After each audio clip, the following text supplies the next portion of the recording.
નમસ્કાર વિદ્યાર્થી મિત્રો, કેમ છો? મજામાં જશો? સ્વાગત છે દરેકનું કેમેસ્ટ્રી બાય નિમેશનના ઓસમ પ્લેટફોર્મની અંદર.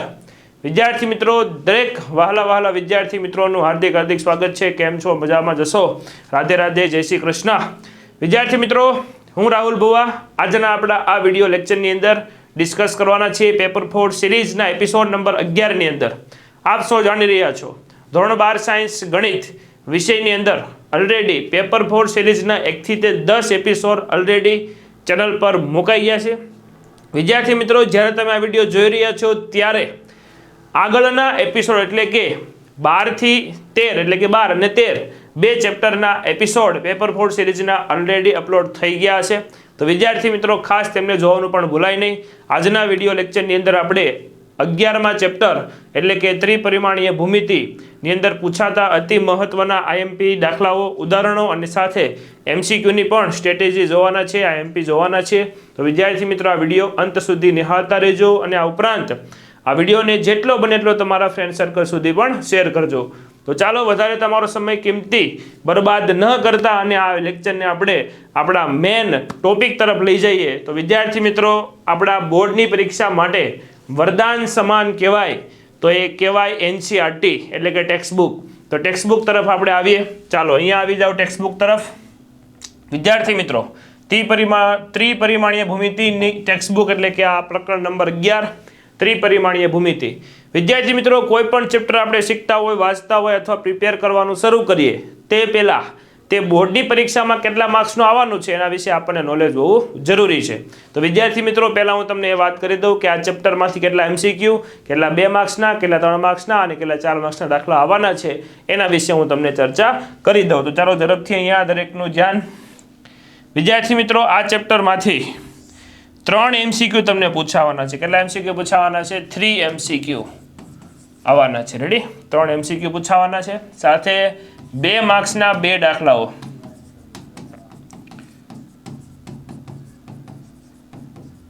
ચાર પછી 3 માર્ક્સનો દાખલો.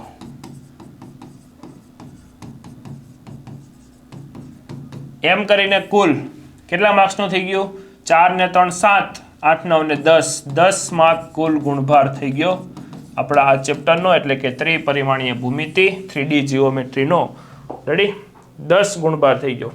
વિદ્યાર્થી મિત્રો, ઝડપથી આપણે આ ચેપ્ટરની અંદર પૂછાતા આઈએમપી ઉદાહરણો જોઈએ. તો પહેલા આવશે થિયરી. થિયરીની અંદર 3 ટોપિક આવશે. કયા? તો કે દ્વિક કોસાઇન, એક આવશે દ્વિક ખૂણાઓ, રેડી, અને દ્વિક ગુણોત્તર. દ્વિક ખૂણાઓ પણ આવશે વિદ્યાર્થી મિત્રો. શું આવશે અહીંયા? દ્વિક ખૂણાઓ. હું લખી દઉં છું. દ્વિક ખૂણાઓ કોને કહેવાય એની વાત અહીંયા આગળ તમને ઉપર કરેલી છે. જો કે દ્વિક ખૂણાઓની વાત અહીંયા તમને ઉપર કરેલી છે. દ્વિક કોસાઇન અને દ્વિક ખૂણાઓ તમે અહીંયા જોઈ રહ્યા છો. દ્વિક કોસાઇન કહીશું એવું લખેલું છે, જોયું તમે? તો આ 3 દાખલાઓ એમસીક્યુ તમને પૂછાય છે. આવી જાઓ ઝડપથી આપણે સ્વાધ્યાયના ઉદાહરણ તરફ જઈએ. તો આ એમસીક્યુ છે. ઉદાહરણ નંબર 2 આપ જોઈ રહ્યા છો. તે એમસીક્યુમાં તમને પૂછાય એવો છે કે ભાઈ કોઈ પણ રકમ, કોઈ પણ રેખાની દ્વિક ગુણોત્તર એટલે ABC તમને ગિવન છે, એના ઉપર દ્વિક કોસાઇન આપણે ગોતવાની છે. એનું સૂત્ર તમે અહીંયા જોઈ રહ્યા છો સ્ક્રીન ઉપર, એ સૂત્ર છે. ઓકે, ચાલો આગળ વધીએ. 4 પછી વિદ્યાર્થી મિત્રો, પૂછાતો આઈએમપી પ્રશ્ન જો કોઈ હોય તો 11.1 માં આવી જાઓ. 11.1 ની અંદર આ આઈએમપી છે. 4 પછી બીજો ક્વેશ્ચન 2 માર્ક્સ માટે.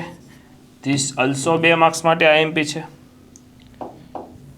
પછી મેં તમને હમણાં ઉદાહરણમાં વાત કરી એટલે ફરીથી વાત નથી કરતો. આ મેં તમને વાત ક્યાં કરી? ઉદાહરણની અંદર કે દ્વિક ગુણોત્તર તમને A, B અને C આપેલા છે. તમારે દ્વિક કોસાઇન એટલે કે L, M અને N મેળવવાનું છે. ઓકે, સમજાઈ ગયું? તો ચાલો, આ ABC તમને ગિવન છે, LMN. આ ઉદાહરણમાં પણ મેં તમને કીધું કે ઉદાહરણ નંબર 2 એ આ દાખલા નંબર 3 સાથે મેચ થાય છે, તો એ બંને આઈએમપી થઈ ગયા. હવે રેખાના સમીકરણ, ખાસ રેખાના સમીકરણવાળા દાખલાઓ પૂછાય છે.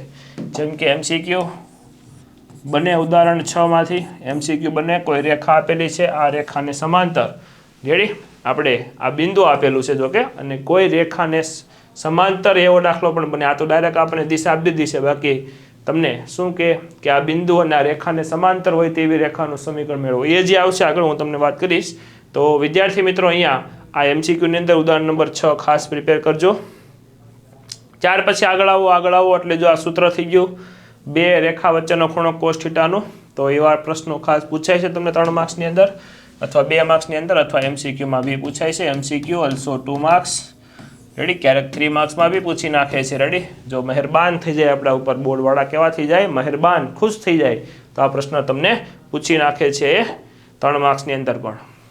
ચલો 8મો ક્વેશ્ચન છે એમ છે લઘુત્તમ અંતરવાળો મોસ્ટ MP 3 માર્ક્સ માટે. લઘુત્તમ અંતરનું સૂત્ર અહીંયા લખેલું છે વિદ્યાર્થી મિત્રો. આ દાખલો તમને આવડવો જ જોઈએ. અડધી રાતે પણ પૂછેલો હોય તો તમને આ દાખલો ગણતા આવડવો જોઈએ. ચાલો અહીંયા આવી જાઓ. ચલો આ ઉદાહરણ number 9 most MP for 3 marks માટે લઘુત્તમ અંતર મેળવવા માટે દાખલો ઇમ્પોર્ટન્ટ છે. તે જ રીતે આગળ વધીએ આપણે. આવી જઈએ આપણે સરસ મજાના સ્વાધ્યાયમાં. આ થઈ ગયું તમારું સ્વાધ્યાય. આ સ્વાધ્યાયની અંદર જે MCQની અંદર છે એ MCQ બીજો અથવા 2 માર્ક્સનો દાખલા નંબર 3 પૂછી શકે તમને. તે જ રીતે 2 માર્ક્સમાં 5મો દાખલો આવી શકે. 2 માર્ક્સની અંદર 6થો દાખલો આવી શકે. ચલો આગળ વહી આવો. હવે આવી જાઓ અહીંયા 8મા તરફ. તો 8મો દાખલો એ 3 માર્ક્સનો. 9મો સેમ ટુ સેમ છે. બંને રેખા વચ્ચે આપણે શું ગોતવાનું છે? ખૂણો ગોતવાનો છે. બંને રેખા વચ્ચેનો ખૂણો ગોતવાનો છે. તો થઈ ગયા તમારા 8 અને 9 MP. હવે વિદ્યાર્થી મિત્રો MCQની અંદર આ ખાસ 10મો પૂછાય છે અથવા ઘણી વખત 2 માર્ક્સમાં પણ પૂછી નાખે છે.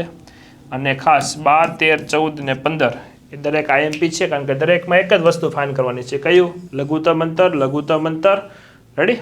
તો 12, 13, 14 અને 15 દરેકમાં લઘુત્તમ અંતર મેળવવાનું હોવાથી દરેક દાખલા IMP અને એક સમાન રીતના છે. ચાલો આગળ હવે મેન આવશે વસ્તુ જે હું તમને કહેવા જઈ રહ્યો છું પ્રકીર્ણન સ્વાધ્યાય. પ્રકીર્ણન સ્વાધ્યાયમાં એક દાખલો બહુ બધી વખત તમને પૂછાય છે અને એ દાખલો છે 5મો અને હાર્ડ દાખલો છે 3 માર્ક્સ માટે મોસ્ટ IMP અને બોર્ડને ગમતો દાખલો છે. બોર્ડને ગમતો દાખલો બોલો કયો? 5મો. તો 5મો દાખલો ખાસ તમે પ્રિપેર કરજો. બોર્ડને ગમતો એવો દાખલો છે. બાકી આ તો મેં તમને આગળ વાત કરી, આગળ સ્વાધ્યાયમાં વાત કરી. આ MCQમાં પૂછાય છે અને આ બી MCQ છે બીજો. ઓકે. તો આખો તમને ચેપ્ટરની અંદર ખ્યાલ આવી ગયો છે કયા IMP પ્રશ્નો છે, કયા આપણે પહેલાં કરવા જોઈએ એ બધી મેં તમને વાત કરી. કેટલા માર્ક્સનું પૂછાવાનું છે. તો વિદ્યાર્થી મિત્રો ખાસ આ ચેપ્ટર તમે પ્રિપેર કરી નાખજો જો બાકી હોય તો. અને 10 અને 11મું ચેપ્ટર તમને આવડવું જ જોઈએ. ચાલો વિદ્યાર્થી મિત્રો મળીએ આપણે પેપર 4 સિરીઝના એપિસોડ નંબર 12ની અંદર. ત્યાં સુધી વિદ્યાર્થી મિત્રો આ એપિસોડ અહીંયા પૂર્ણ થાય છે.